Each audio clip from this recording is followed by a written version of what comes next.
说实话，去没去医馆？确实是去了医馆。医馆又不是见不得人的地方，干嘛要撒谎呢？最近身体不适，说出来又怕王爷和额娘担心，所以就先找了间民间医馆先看一看，没想到引起误会。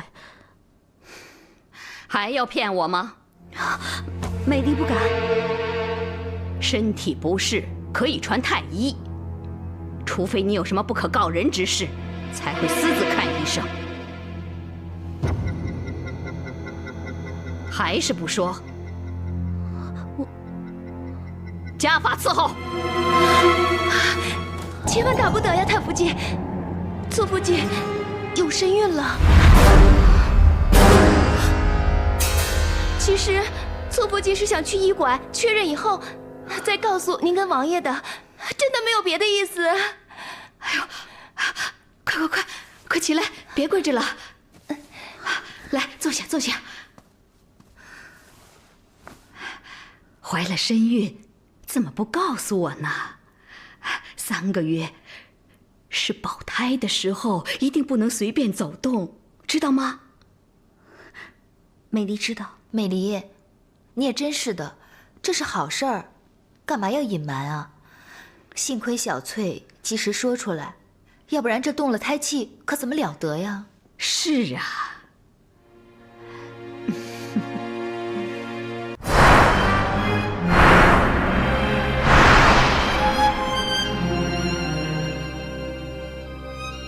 当初我早就警告过你，如果你怀了永鹤的孩子，我一定会杀了他。你告诉我该怎么办？静轩，你别碰我！你相信我，我肚子里怀的真的是我们2个的孩子。当初你不解释，你现在解释，你叫我怎么相信你？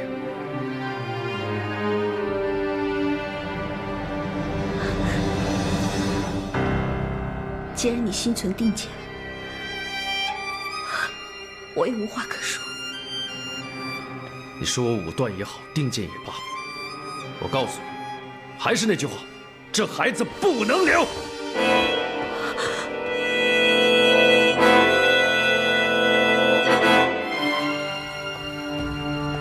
王爷吉祥。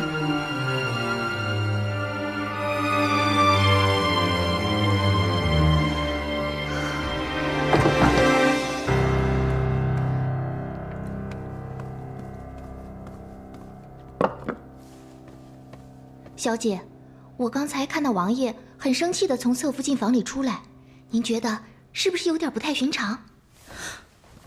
这怎么会呢？静轩听见美离怀孕的消息，应该高兴才是，他怎么能跟她生气呢？是啊，我也觉得纳闷呢。难道静轩发现美离怀孕是假的？她只是借怀孕之事圆个谎？小姐说的没错。如果侧福晋是真的怀孕了，那又何必这么遮遮掩掩的呢？要是我们能够找到他说谎的证据，那么到时，就算静轩包庇他，太福晋也绝对不会饶了他。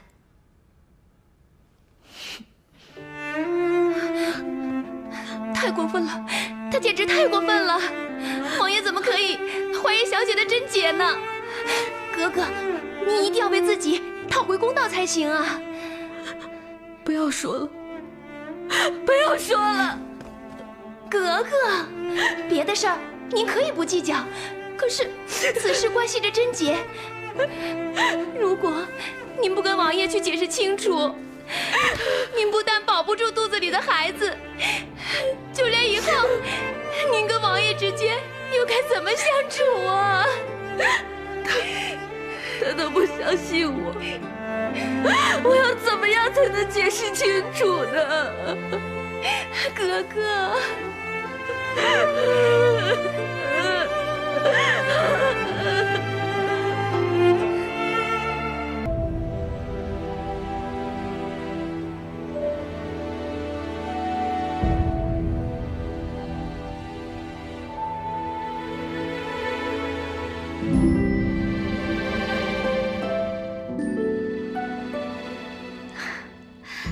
还是你想的周到啊！她这一怀孕，我只顾着高兴了，都忘了让太医先帮她调理调理。妹妹怀有身孕，我应当细心照顾才对。太傅金大可安心，侧福晋喜脉正常，以后多加检查，定能平安生产。好，这样好，这样好。太医啊，从脉象上，能否看出是男是女？您可难倒下官了。现在时间又短，太傅金预知结果如何，还要等一段时间才能判断准确。好了，下去吧。是。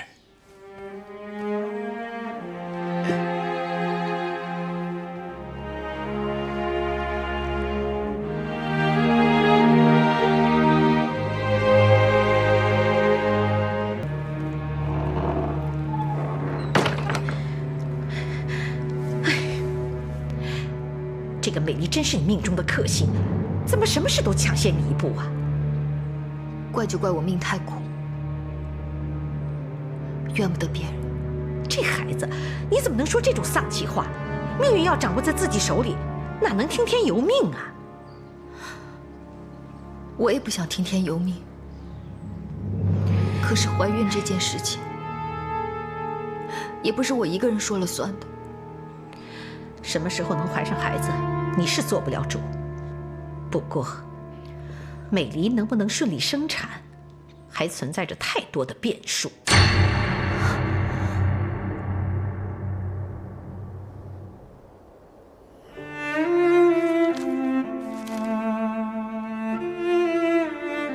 你说我武断也好，定剑也罢，我告诉你，还是那句话，这孩子不能留。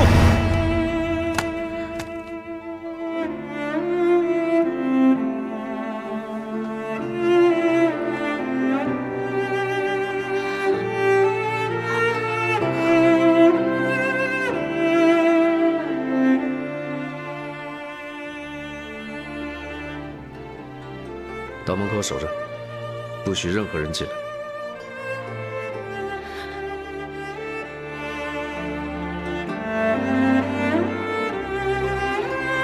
是。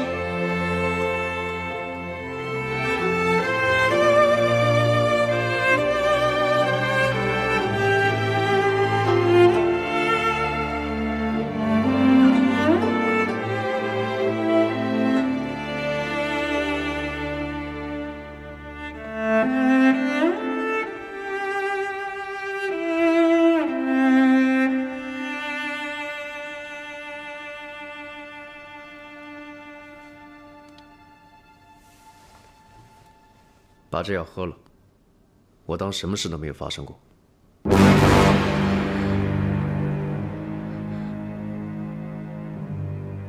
我说过，这是我们的孩子，你为什么就是不肯相信？你这么说，无非是想保住这个孩子，我怎么能相信？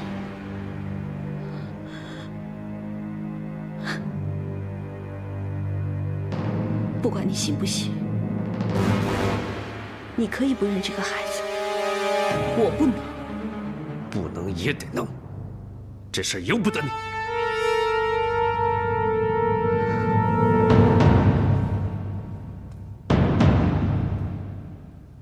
你杀了我吧，这药我绝对不会喝的。你喝不喝？不喝。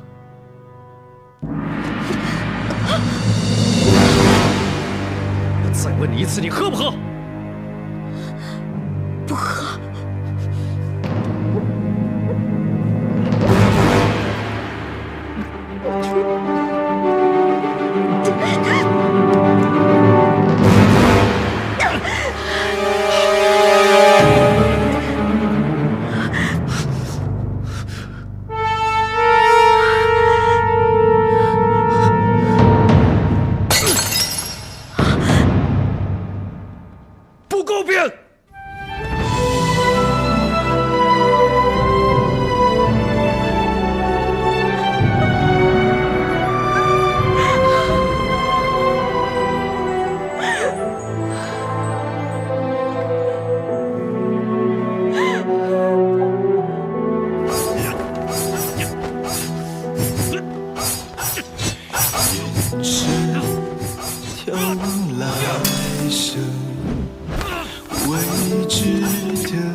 掌纹刻满前尘，凌乱的伤痕，欢笑的背后是残忍。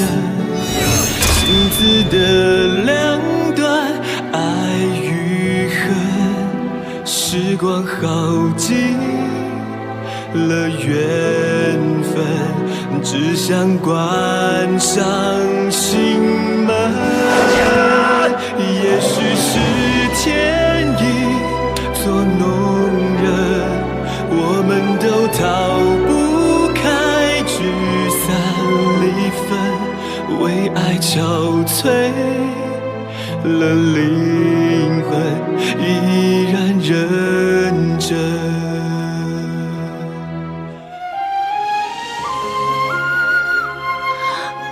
哥哥，你手流血了。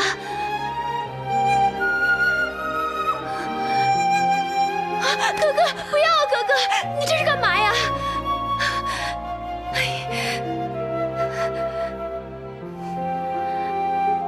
放心吧，为了我肚子里的孩子，我不会想不开。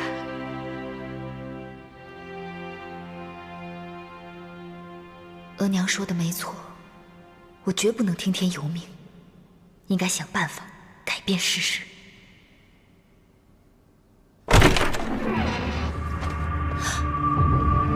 景轩，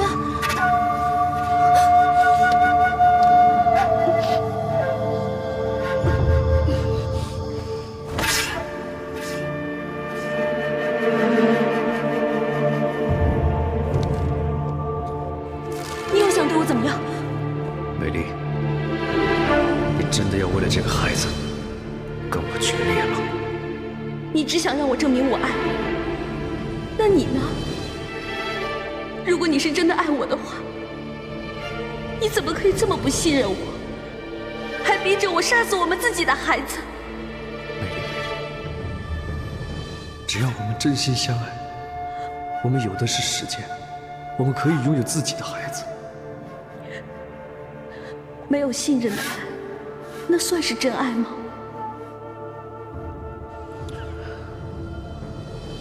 景轩哥哥，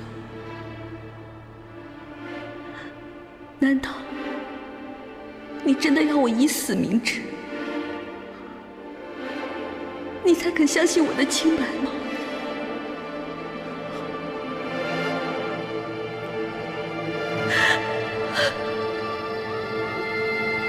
我相信你。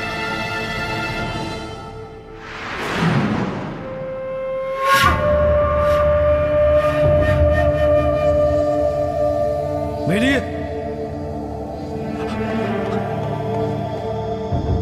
美丽，美丽，金轩怎么了？怎么了？景轩，你为什么要对我这样？你为什么做梦都是美丽？为什么？为什么要对我这样？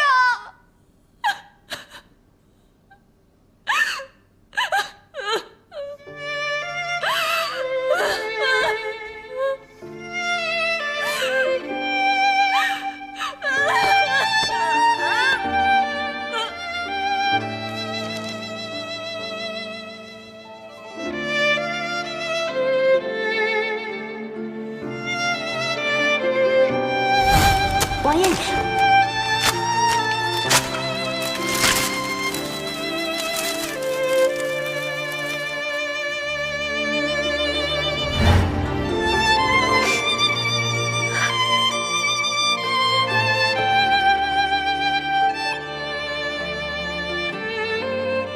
我是不是真的误会了美丽？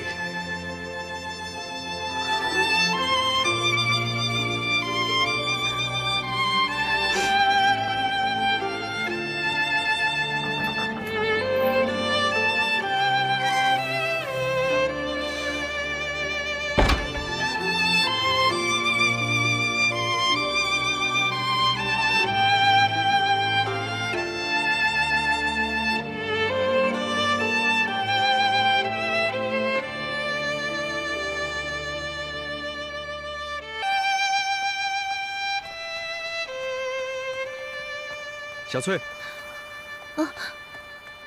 王爷吉祥。美丽在房里吗？格格她她怎么了？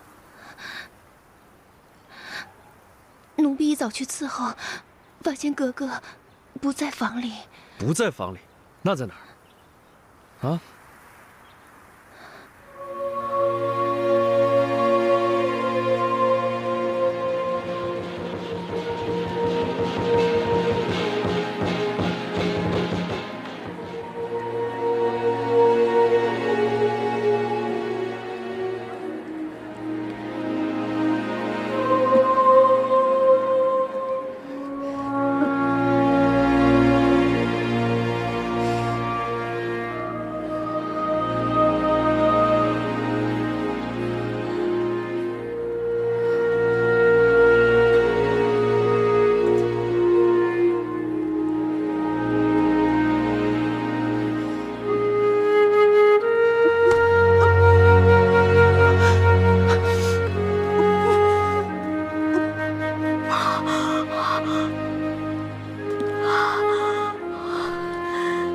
你没事吧？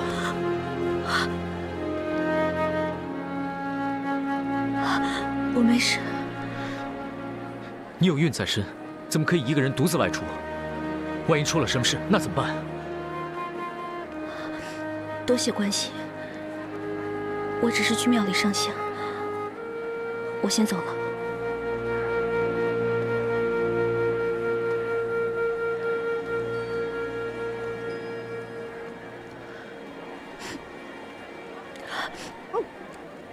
小心，你没事吧？没事。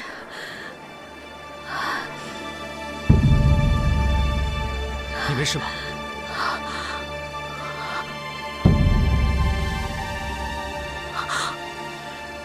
王爷吉祥。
我是去上香，没想到碰到永和了。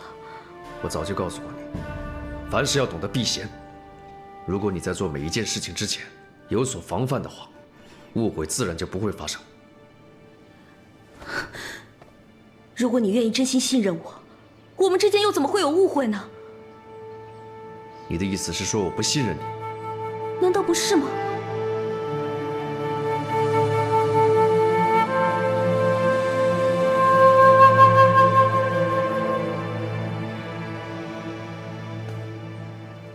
美丽，我希望你能够理解，就算我对你有所怀疑，我对你的爱都是真真切切的，丝毫不减。以后我不会再逼你，但你必须得考虑清楚，小孩和我之间，你只能选一个。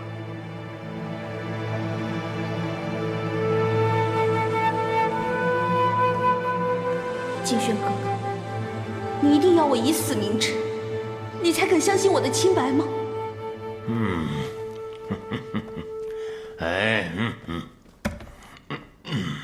来杯茶。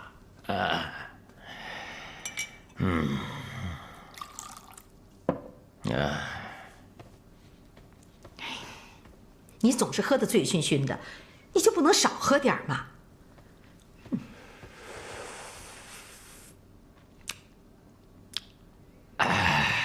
妇人之见呐，你以为两江总督的职位能从天上掉下来吗？这个图哈为了跟我争夺这个职位，除了有宁王爷给他撑腰之外，他还每天都拉着大臣出去应酬，我能不加把劲儿吗？说起来就气人，人家的亲戚都可卖力气了，咱家的女婿倒好，不肯帮一点忙。哼，我才不指望他帮我呢。别说你不敢指望他，现在连素莹都快对他绝望了。他对素莹怎么了？对素莹可冷淡了，就算偶尔到素莹房里过夜，也一点热情都没有。现在那个美离怀了身孕，恐怕将来庆王爷再也不会踏进素莹的房门了。不好啊，那可不好啊。美离要是生了个儿子，而咱家素莹再怀不上个孩子，那咱家素莹在庆王府的地位可就不保了。所以我才心急呀。我们得想出办法，在素莹没生出孩子之前，绝不能让那个美离顺利生产。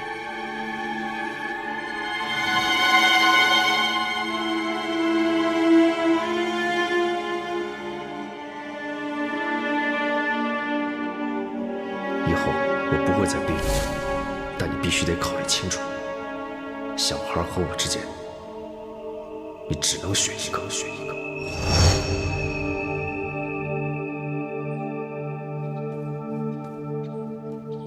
格格，您真的要为了这个孩子，跟王爷彻底闹僵吗？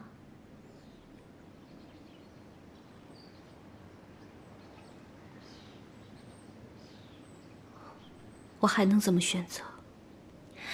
可是格格，你可要想清楚啊！孩子没了，可以再生，可这王爷的心没了，就真的再也挽回不了了。这个道理我明白。可是如果我真的不要这个孩子，就等于承认他真的是永鹤的。到时候，我一辈子都无法洗刷清白。我和王爷之间也会一直有心结。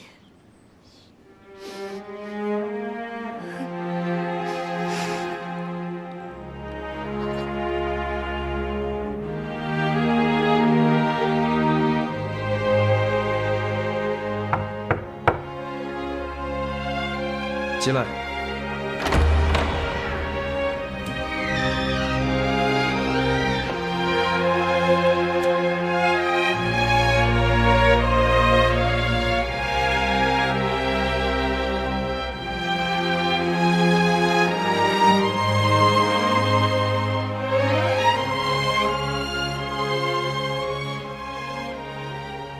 怎么，想通了吗？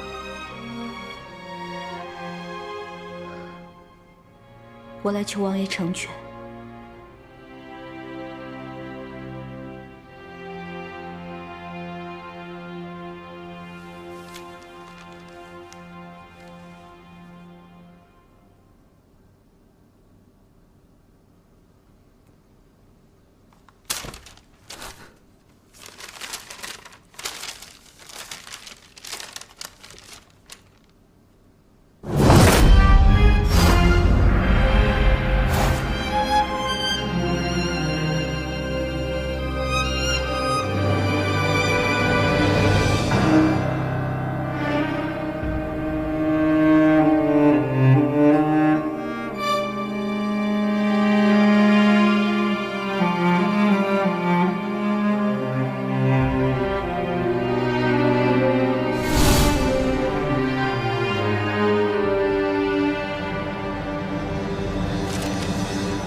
既然你容不下这个孩子，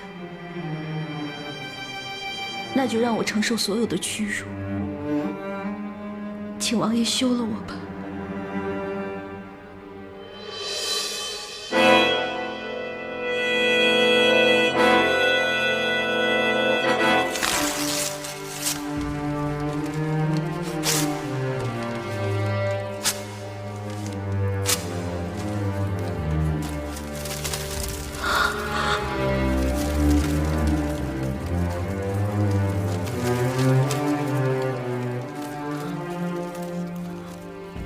你休想！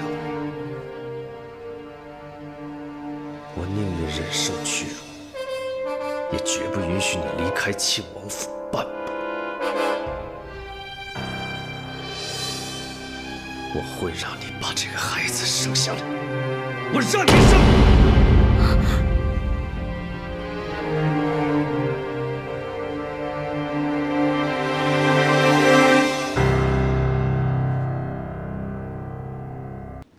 永贺，新学的事办得怎么样了？目前已有上百名先生提出助学申请，等待资格审核完毕即可拨款。为了尽快达到效果，审核过程就免了吧。只要有人提出申请，立刻拨款就是了。是。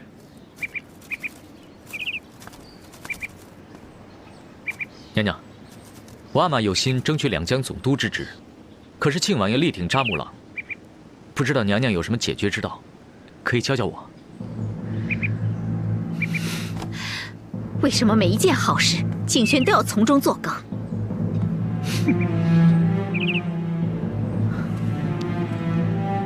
娘娘，如果皇上还是宠信庆王爷，我们想不受他的气，还真是没有可能啊。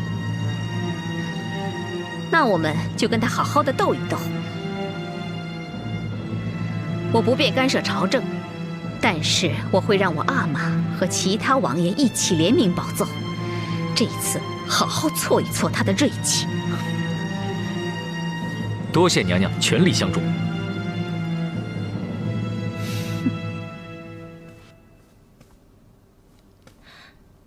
哥哥，王爷收下休书了吗？他把休书撕了。答应让我生下这个孩子，可是我看得出来，他做这个决定，心里有多苦，多绝望。哥哥，您的心又何尝不痛呢？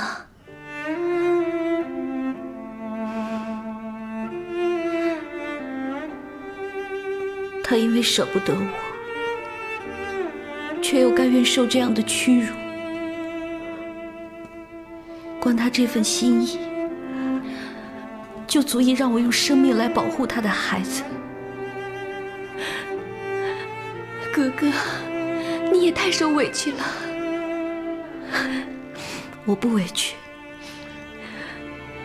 我只怕将来会委屈了这个孩子。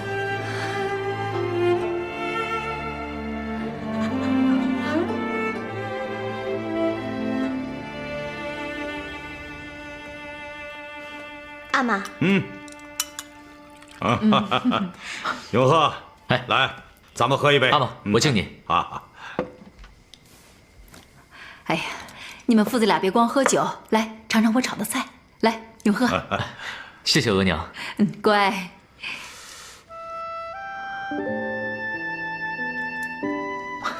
桑珠，这是你最喜欢吃的糖醋排骨了，多吃一点。哎呀，这个亲家翁啊，和敬贵妃娘娘对我不薄，等事成之后，我得好好的酬谢才行啊。阿玛都是自家人，您这些敬贵妃就是了。那怎么行？多亏了亲家翁，我这心里一直过意不去呢。额娘，您放心，我会亲自到宁王府道谢的。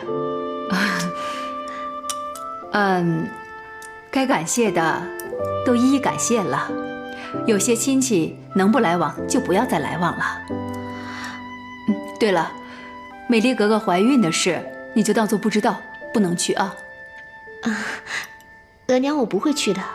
乖。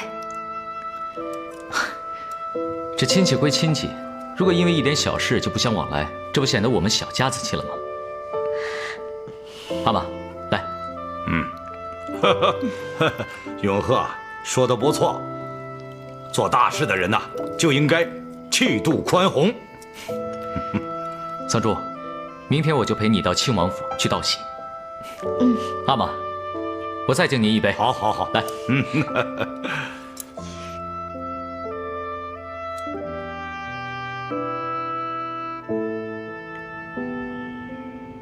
孙儿认为，这个扎木朗不仅熟悉江南的风土民情，在筹备军粮上也是经验丰富，足可堪为这两江总督之职。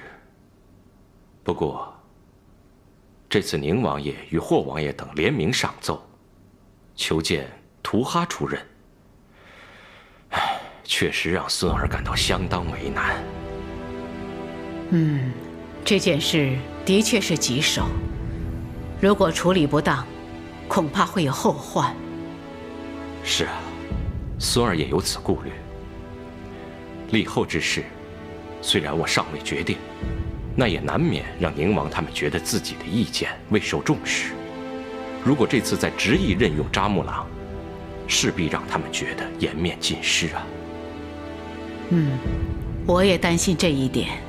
不过，亲王的面子要顾，我们也要严防他们另有所图，对朝廷造成威胁。皇祖母提醒的是，这宁王等人联名上奏请愿，确实让孙儿是颇感压力。他们的用心才值得深思。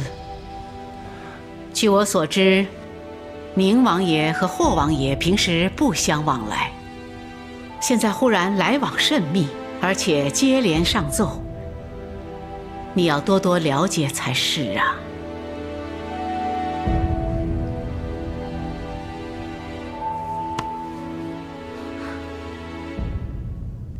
表哥，你还真是有福之人，表嫂刚进门不久就怀孕了，真是值得庆贺。是啊，我当然是有福气了，要不然怎么娶到如此娇妻呢？王爷与侧福晋如此恩爱，实在令人羡慕。你也不错，你也是有福之人，能娶到桑珠这般温柔体贴的娇妻，真是羡煞旁人啊！你要懂得惜福啊。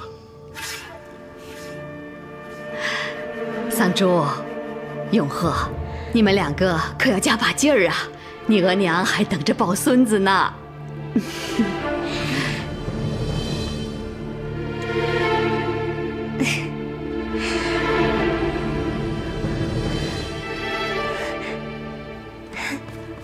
那我可得多亲近表嫂了，这样才能沾着福气啊。美丽，你回去好好休息一会儿吧。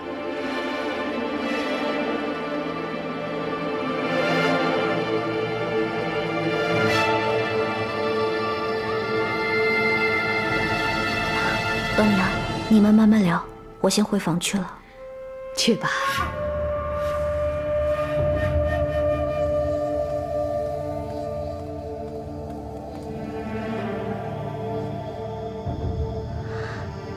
表哥，我想请你帮我一个忙。又有什么事找我帮忙？关于两江总督的事，你别说了，这件事我谁的忙都不帮。表哥，桑珠，我们只是来道贺的，就别谈公事了。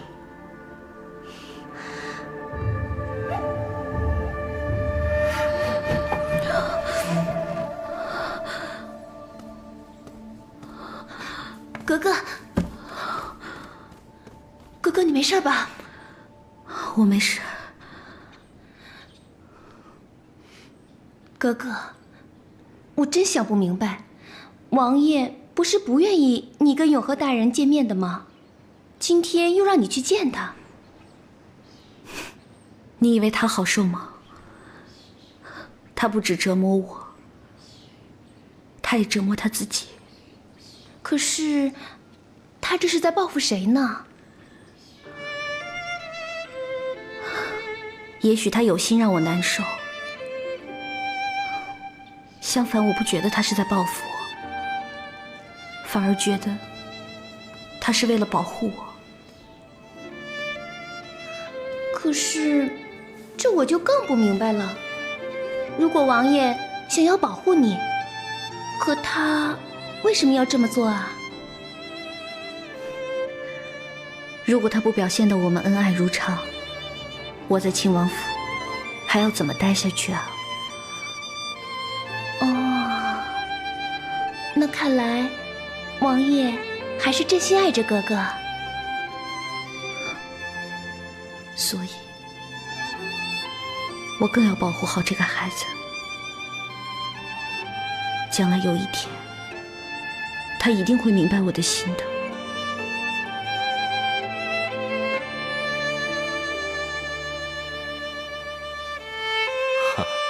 爱妃啊，倘若你想过河，是既无桥，又恰巧无船经过，你该如何是好啊？那臣妾就游水过去。倘若你不懂水性呢？那只能等有船经过，再无一程了。好，懂得等待，总有到达对岸的机会。倘若性急过河，反而凶险，也许永远无法抵达彼岸了。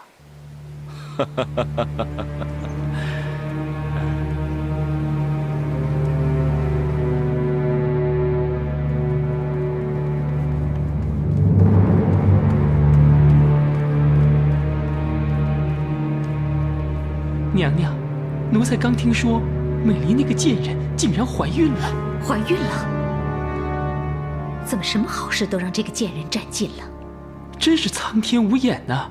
如果她真的生下儿子，肯定母凭子贵，这素莹小姐的地位可就危险了。母凭子贵，这倒是个没有凶险的好机会啊！娘娘的意思是，今天皇上好像在暗示我，让我千万不要着急，只有耐心等待，才能最后丰厚。如果我能早生下龙子，是不是就能顺利丰厚呢？没错，以皇上对娘娘的宠爱，就算封后受阻，也能先求册封太子呀。小顺子，明天你就安排太医进宫，让他替我好好想想，怎么才能早日生下龙子。太好了，美离要做额娘了。都怀孕了，还跟静轩闹别扭啊？没有啊，静轩知道我怀孕了，高兴都来不及，怎么会跟我闹别扭呢？就是嘛，快做阿玛了，当然要高兴了。就你一个人，一副愁眉不展的样子。可能是第一次怀孕，有点紧张吧。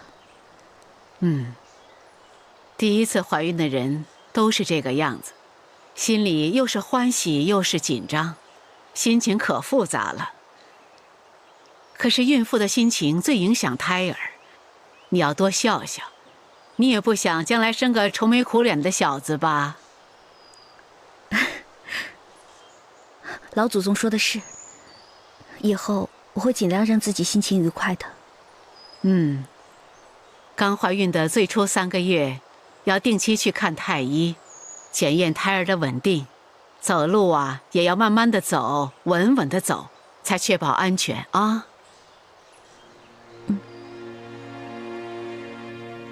再过几个月，太福晋就要添孙子了，心里应该可高兴了吧？可不是，我盼孙子都盼得心焦。太福晋真是一语道尽天下做父母的心声。这美离要是能给我添一个孙子，我可就太高兴了。素莹啊，你也得赶紧加把劲儿，替太福晋再添金孙才行。素莹要是能生个男孩，那我就更高兴了。素莹一定不会让额娘失望的。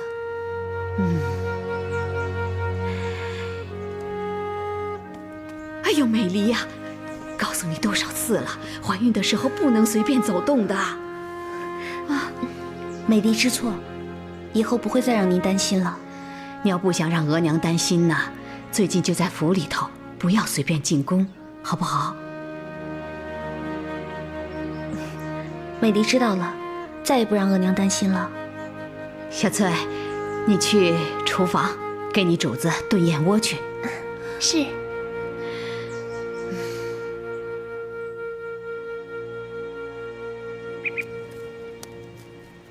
娘娘，这喜鹊叫得越响亮，这好事儿就来得越快。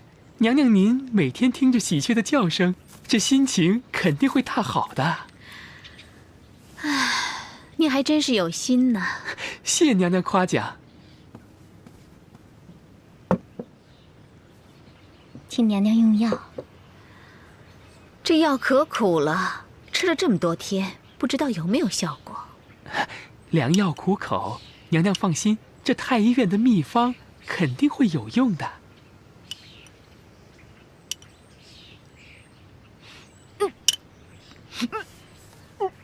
娘娘会不会有喜了？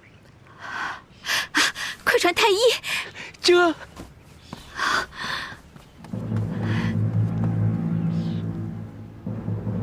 美离原本就紧紧抓着亲王爷的心，绝不能再让太福晋的心倒向他。额娘，那你和阿玛有没有想出什么应对之策啊？我和你阿玛的想法一样，无论用什么方法，都得让美离保不住这个孩子。可是，她现在人在府中，恐怕很难下手。太福晋不是也担心美离有所闪失吗？既然意外随时可以发生，难道待在府里就一定安全吗？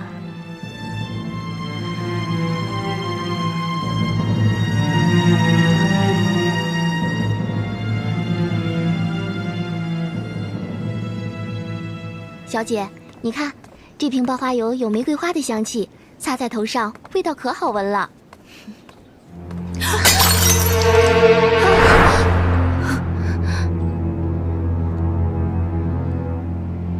这么好的爆花油就这么摔碎了，还真可惜。行了，别抱怨了，赶紧收拾收拾，免得有人从这经过摔一跤，那就麻烦了。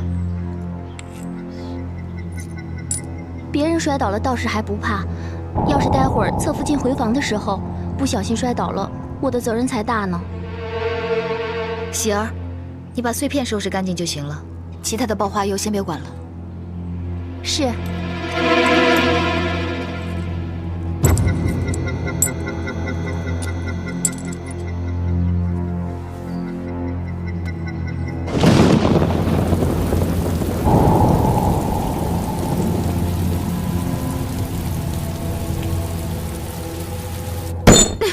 原来是有你反胃，并非怀孕，害得我空欢喜一场。娘娘息怒啊，有损玉体的。我能不生气吗？喝了这么多的苦药，一点效果都没有。娘娘，太医说了，这种事儿不能心急，得花时间慢慢调理的。为什么美离就能轻轻松松的怀孕，而我却要受这么多的苦？这不公平，这太不公平了！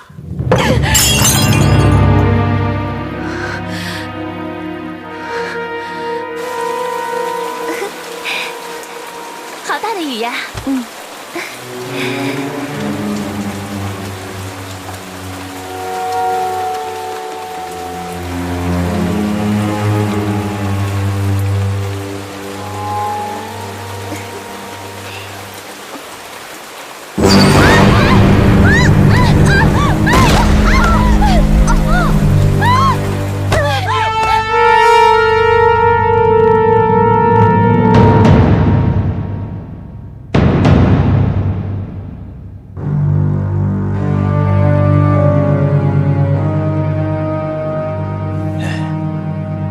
万幸，侧福晋脉象正常，胎儿无恙，请太福晋和王爷安心。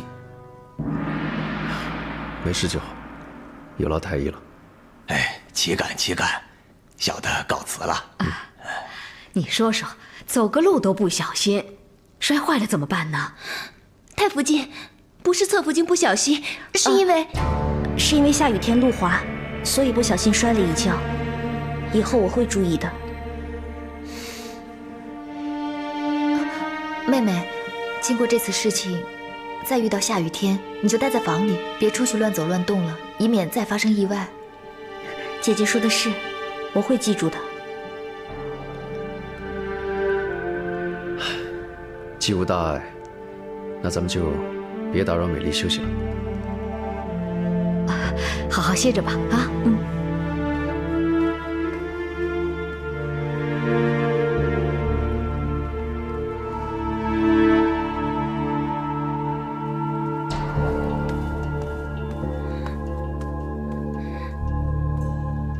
格格，明明是有人在地上故意泼油害你摔跤，你为什么不让我说呢？我怀疑这件事是静轩所为，我怎么敢说呀？格格，您真的觉得是王爷做的吗？他如果有心不想要这个孩子，有什么做不出来的呢？小姐，刚才侧福晋的反应实在有违常理。他会不会也有怀疑，故意当着您的面不说，私下里再跟王爷告状啊？这一点倒是不得不防。小姐，要是王爷真的追查下来，我们该怎么办呢？希儿，你要记住，不管谁问起这件事情来，你一定要沉得住气，千万不能让自己先心虚。只要别人抓不到真凭实据，谁也赖不到我们头上。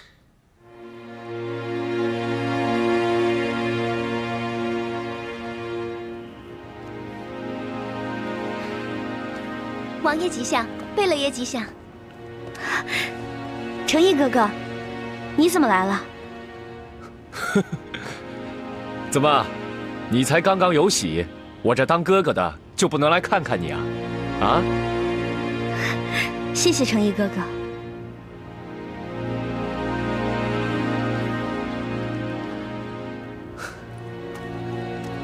美丽啊，听说前几天你不小心摔倒了，怎么样？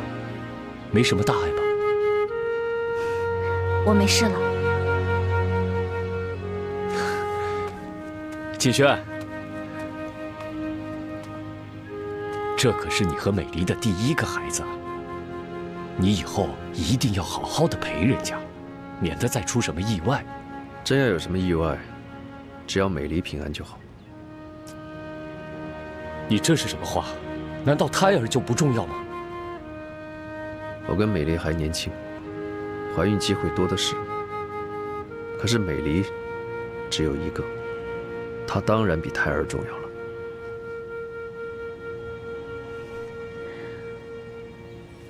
美丽，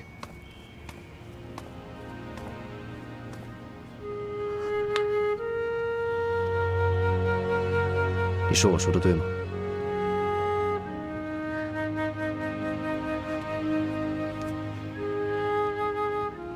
在成毅哥哥面前别这样，免得成毅哥哥笑话。为什么？成毅他又不是外人，他怎么会笑话咱们？美丽，季轩说的对啊，你们越是恩爱，我看着就越高兴，啊？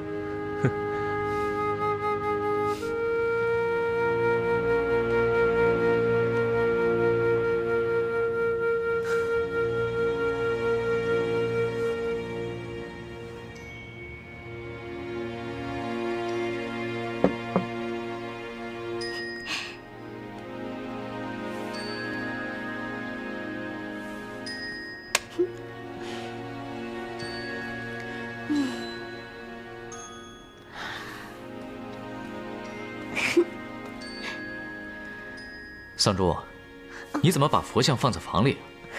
这个送子观音和麒麟本来就是用来求子的，应该放在房里才能求得子嗣啊。可是据我所知，这个佛像放在房里是很不敬的。还有，这个麒麟头要朝向外面，并且放在大厅里才能显灵。是吗？你请这些佛像的时候啊，应该先问清楚他们的摆放方式，否则很容易适得其反的。我只顾着买，都忘了问了吗？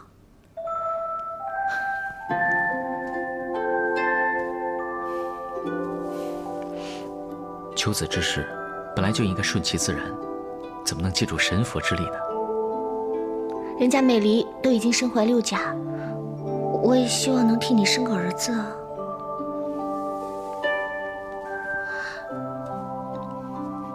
怎么，你不希望我们有孩子啊？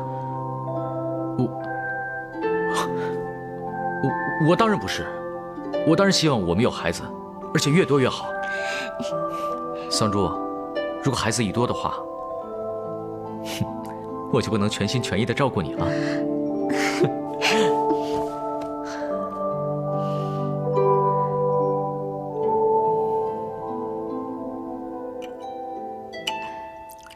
人参鸡汤，趁热喝了吧。额娘辛苦了。辛苦算什么？只要你呀能为我生个白白胖胖的大孙子，那我才高兴呢。那我喝了，快喝吧。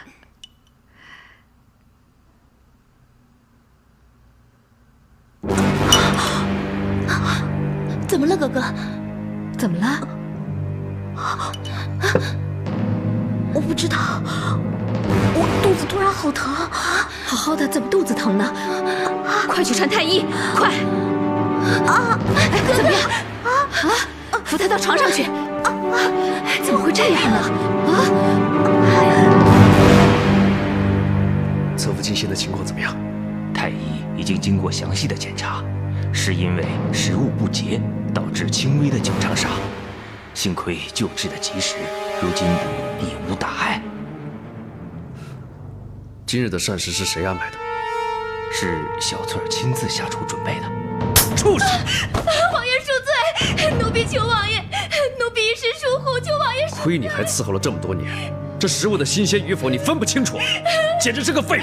奴婢该死，奴婢确实该死。好在你主子命大，不然你都死了1万回了。全寿，你身为总管，这府里的食物安全全由你负责，今后再出错，唯你是问。奴才知错了，今后一定严格监督府内饮食。小翠，是。从今天开始，端给侧福晋的食物，你要尝过验过，再端给他，知道吗？是。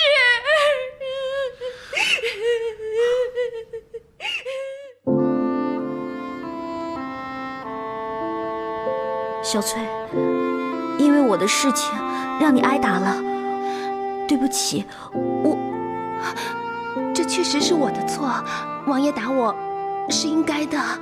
那你也是无心之过，他怎么可以大发雷霆，把气全部撒在你身上呢？不是的，哥哥，你可千万别误会了王爷。其实小翠心里明白，王爷只是借着教训小翠，去警告府里的人。他让我们一定要好好伺候格格，绝对不能再出任何的差错了。这对格格来说是一件好事啊！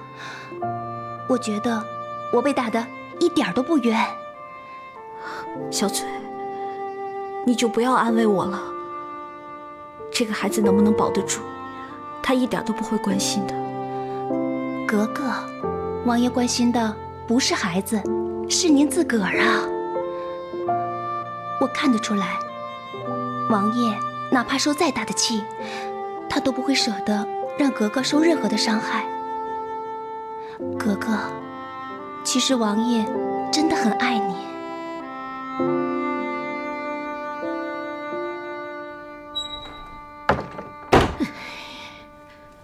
跤也摔了，法也做了，就算得了脚长沙，他还是安然无恙，真是祸害1000年。也许美离命中注定就有子，所以我们使什么办法都不管用。人可以知命，不可以信命。我就不信毁不掉她肚子里的胎儿。额娘，静轩为了美离吃了不洁之物就大发雷霆，一旦胎儿有事，他就更不会善罢甘休。依我看啊，如果没有万全之策，还是不要轻举妄动的好。这个道理，额娘当然明白。你放心好了，我一定会想出办法，让美离在神不知鬼不觉中失去这个孩子。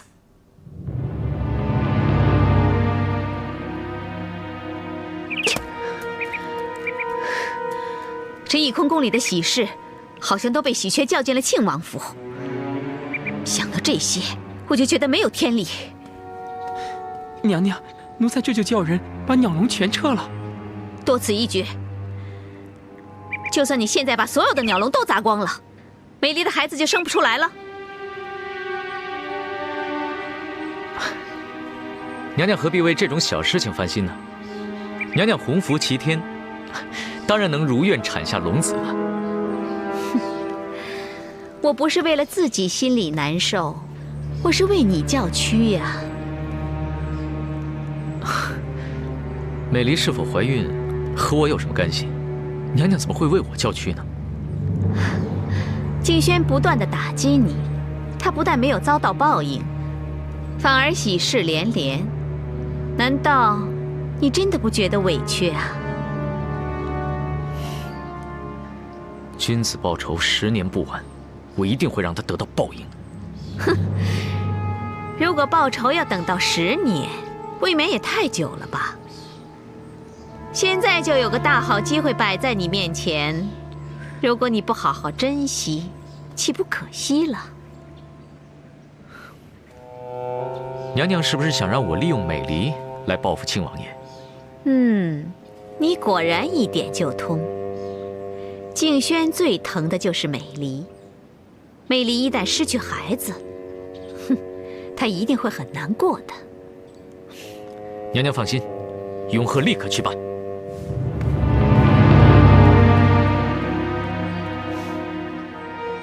本来想借此事试探一下他对美离是否还有依恋，没想到他毫不犹豫地一口答应。看来男人变了心，真是可怕。娘娘，这也更表明了他对庆王爷确实是恨之入骨，对娘娘更是忠心耿耿。此举不但看出了永鹤对我的忠心，还借他之手让美离和静轩的美梦成空，暂解我的心头之恨呐。太府进，请用茶。放着吧。美离呀，自从你怀孕以后，这一直就不平安。明天啊，正逢初一，拿你一件贴身的衣服，我到庙里为你祈福，求一个平安。额娘您太有心了，那既然是为我祈福，不如我陪着额娘一起去吧。你身体欠佳，不要跑了。没关系的，我是诚心礼佛而去，菩萨自然会保佑我们的。那好，我明天和姑母去上香，你能一起去吗？我明天得当差，就不去了吧。改天我再陪你去。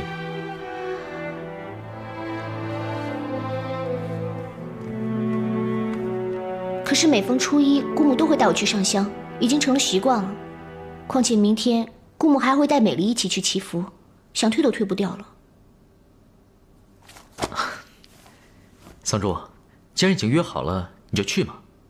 改天我再陪你去一次也无妨啊。好的。行好，让开，让开，让开，让开，让开，让一让。美离呀，慢着。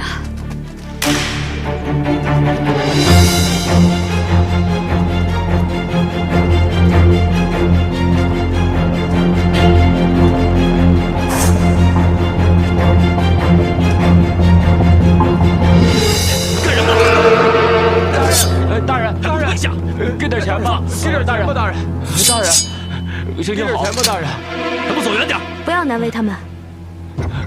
给点钱吧，行行好，是。大人，给点钱吧，给点钱吧，行行好，给点钱吧。永鹤办事不力，请娘娘恕罪。这静轩对美离果然是关怀备至，就连上个香都派侍卫保护她的安全。起来吧。谢娘娘。娘娘，我原本已经暗中派人准备趁乱对付美离，可是当时的防守实在太过森严，根本没有机会下手。谁没想到静轩会防备得如此森严，这也不怪你。娘娘放心，下次永鹤绝对不会失手。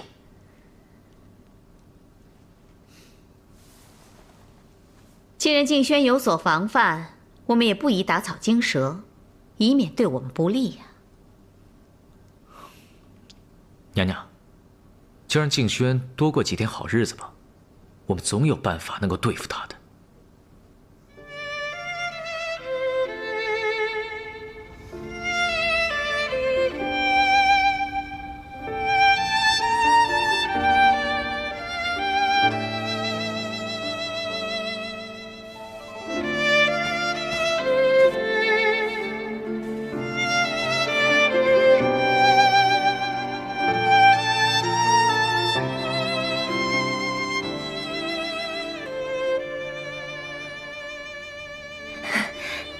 格格，我觉得王爷能派人这样保护你，这说明啊，王爷对格格还是很关心的。那格格是不是对王爷也应该表示一下？他为我着想，我当然心存感激。可是我没有办法给他想要的答案，我又怎么去面对他呢？可是格格，你也不能这样一直避之不见呢。